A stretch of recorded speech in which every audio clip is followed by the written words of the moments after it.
At the northern edge of town, the orphanage looked almost respectable in daylight, a long brick spine with ribs of ironwork balconies, a slate roof stitched by lightning rods, and windows that reflected the sky like pieces of a broken lake.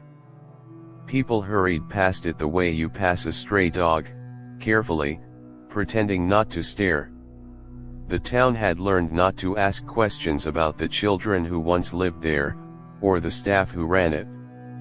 On maps it was a landmark, in conversation, it was a cough, a subject swiftly changed. The front gate sagged on its hinges, locked by a chain that had fused into rust decades ago. Wild roses climbed the fence and scaled the facade, their thorns threading the letters of a flaking sign, St. Cecilia Home for Children. Neighborhood kids swapped stories about voices and lights, about music boxes that played by themselves and shadows that gathered in corners like spilled ink. Adults dismissed these tales with a tolerant smile, then crossed the street rather than walk beside the wall. At sunset the place altered. The brick didn't glow, it bruised. Pigeons abandoned the roofline. The wind shifted and brought the sour smell of damp books and older tears. Those who lived closest swore they heard footsteps, a light patter, as if a class were released and running but never arriving anywhere. They said a bell rang, an old handbell, though no one could find it inside. They said sometimes the steps stopped right at the gate and waited. For what? No one would guess. No one claimed the orphanage, yet the town felt owned by it. Churches raised funds to demolish the shell, permits failed, contractors withdrew, blueprints curled to ash in office waste baskets. The building endured like a stubborn thought. And when outsiders came, filmmakers, urban explorers, curiosity merchants, the town let them, the way a sleeping patient permits a doctor to lift an eyelid. I wasn't a filmmaker or an explorer. I was searching. My mother had left a box of papers when she died, and in it I found a photograph labeled only with a year and the name of the orphanage. She was a child in the picture, hair cut bluntly, standing beside a girl with a ribbon tied so tight it looked like a choke. I had never seen the other girl before. No one in the family could, or would, explain. I decided to ask the building itself. Inside, the air was colder than night. The main corridor yawned ahead of me, painted a bilious green up to the chair rail, then white to the ceiling, a white that had yellowed like old teeth. I swept my light along rows of coat hooks still labeled with names: Lucy, M. Tamsin, Noel, Astrid, letters printed in a careful, schoolroom hand. Below the hooks sat shoes, so small they felt like accusations. I stepped into the dining hall. The floor had warped into swells that captured moonlight, and the long tables were anchored in dust. A prayer was still chalked on the board: "Give us this day." The rest had been smeared away by a palm. I touched the chalk and felt a grit like bone between my fingers. The nursery smelled faintly of lavender and iron. Cribs' iron cages really stood in regimented rows. Mobile frames hung above them, but the paper birds were gone, only the threads remained, spinning, though no window was open. When I turned to leave, something soft brushed my ankle. A ribbon. Red once, now the color of dusk. I pocketed it without knowing why. Every doorway I passed seemed to draw a breath as I crossed it. I told myself it was the difference in temperature, the way old buildings exhale night. I told myself that twice, 3 times, until a whisper pressed against my ear from a room I had not yet entered: "Late." A child's pronunciation, one syllable pulled long, and then a chime, thin as a needle tapping a glass. Scrapbooks lay splayed on a desk in what must once have been an office. Report cards, height charts, photographs glued at angles and captioned with names that stopped mid-stroke, as if the writer had been interrupted. I found another picture of my mother, this time on a stair, the ribboned girl beside her again, hand in hand. Behind them stole a shadow on the wall, too tall to be a child, too narrow to be a woman. When I lifted the corner of the photograph, the paper stuck. Something had bled through from the page beneath. A rust-colored circle, the size of a teacup. On the third floor the hall narrowed, as if the building were clenching its jaw. Doors on either side bore numbers and, beneath the numbers, metal slots for slips of paper, adopted, transferred, deceased. Many slots were empty. Some held scraps too fused with age to read. In one I recognized a single letter, the cross stem of AT, like a person lifting both arms at once. I heard the bell clearly in the stairwell, and with it the staccato rise of small feet. A current of cold rushed past as if a crowd had just broken into a run, and a second later a ball thudded down the steps and rolled against my boot. I didn't kick it back. I couldn't move. The darkness in the well had thickened, honey dark, and something in it leaned toward me, curious. The ribbon in my pocket tightened as if a hand had pulled the other end. The playroom door opened with the smallest resistance, as though it preferred to be helpful. Inside, a carousel horse lay on its side, enamel flaked to a sickly sheen. Children had carved their initials into its neck. My beam found a music box on the shelf. It wound itself, I swear this, its key turning with a small willing squeal, and the tinkling melody began. With each note, the air trembled, and with each tremor, dust lifted like breath. Footprints appeared in that dust, first one set, then two, then many, turning in a circle, ring a rosy slow. I stood very still inside the ring. A voice, hers, threaded through the melody. Not a child, not anymore. Hands together, she said, and I felt my fingers pulled against my will, palms pressed until bone complained. Eyes down. My head bowed, smile. My lips twitched into a rictus. The children obeyed too. I couldn't see them, but the room filled with the heat of small bodies remembering how to be arranged. Good, she said. The word landed like a lip. Photographs lied. The matron did not. Her presence announced itself by subtraction. The music box went soundless mid-phrase, the light recoiled into the bulb, and my breath fled to the corners of the room. I did not see her at first. I saw what she had taught: order, silence, obedience that squeezed the self into a shape she could stack. The stories had blamed fire, fever, war. They were gentler that way.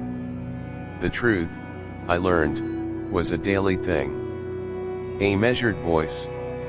A ledger. A key.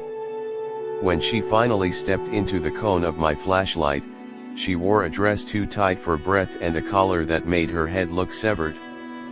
Her face was not ruined, it was tidied. The sort of tidiness that cuts. She was tall enough to be her own doorway. The ribbon in my pocket pulled hard, and the knot clenched. It wasn't mine. It had never been mine. It belonged to the girl beside my mother, the one whose name appeared nowhere, the one who had been erased by a neat hand. I had been led here not to save but to remember, and memory, to her, was treason. Return it, she said, and the command was so practiced that my hand moved before my will did. I set the ribbon on the shelf. Immediately the room filled with the small sound of teeth chattering, though the cold had not changed. The children gathered still invisible, but their arrangement shaped the air. They did not gather around me. They gathered between me and her. A door at the far end of the hall slammed open. A draft dragged the music back into the box as if swallowing a word. On the inside of that door someone had scratched a sentence over and over until the paint gave way: we were late. We were late. We were the final line plunged across bare wood. I understood then what the bell meant. It had not called them to meals or prayers. It had called them to inspections. To counts. To a number always missing by one. I ran. The corridor rose and fell like a deck in bad seas. Rooms blurred, sewing room, infirmary, laundry shrouded with sheets like surrendered ghosts. At every turn the bell chased me, and the patter of feet kept pace, not pursuing, I realized, but clearing the way. Doors opened a breath before I reached them. A rope dropped at a hatch. The children were not asking me to stay anymore. They were staging a fire drill in reverse, guiding one body mine out. At the main hall a wall of cold met me head on. She stood at the end, her shape as straight as a rule, hands clasped as if in prayer. Behind me, dozens of breaths lifted and fell together, steadying mine. "Smile," she said again, and in the polished glass of the trophy case I saw my mouth refuse. I had practiced that refusal for a lifetime without knowing whom I had learned it from. The ribbon slid back into my pocket, but now it's not loosened. I did not defeat her. I did what the children could not do when the bell rang. I took a step out of line. Then another. The building shook itself awake, dust sloughed, a crack leapt from crown molding to floor like a struck match. The gate, which no one could open, yielded when I leaned my shoulder into it, as if dozens of small hands pushed at once from the other side. I stumbled into the night, and the air tasted not of iron but of rain. Outside, the town's sounds returned one by one, a distant truck, a dog refusing sleep, wind combing the grass. I waited for triumph, for relief. Neither arrived. The orphanage breathed behind me, slow and patient, as if counting. I understood that leaving was not the same as ending. I had removed the ribbon from the house, but the knot still lived in me. You think leaving a place ends it? It doesn't. Buildings continue the conversation after you close the door. You will learn this tonight, when a bell rings inside your walls and there is no clock to blame. You will step into your hallway and feel the air miscount you. You will try to remember a prayer and recall only the first half, give us this day then nothing, then breath fogging in a home that is not cold. You will find a ribbon where you did not leave one, inside a coat you have not worn in years, in the pocket of a child's backpack that is not yours, on the knob of your bedroom door, its tail threaded through the wood as if it had grown there. You will not tie it. You will not throw it away. You will place it on a shelf because that is what the voice teaches you to do when it says, "Smile." And when you refuse because you must, you will hear footsteps, many and small, arranging themselves between you and the voice. You will not see the children any more than I did. You will see the space change shape around them, dust lift where they stand, curtains breathe, the mirror bloom with fog as if exhaled upon. They are not asking you to stay. They are asking you to count, properly this time, until nothing is missing. If you listen, if you take one step out of line when the bell calls, you may feel small hands press your spine, steadying you forward, away from the place where a woman's will was mistaken for care. And if the ribbon tightens while you sleep, if the knot dreams itself back into your throat, remember this: the orphanage is not an address.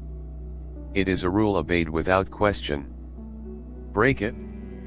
Count yourself. Count the ones who could not be counted. In the morning you will open a door that was never locked and the air will taste like rain, even if it does not fall. When you look back, there will be a building, perhaps not an orphanage, perhaps your own hallway, waiting and patient, sure that you will forget. Don't. That is how it keeps its keys. The infirmary kept its own weather, a damp that sat at the base of the lungs.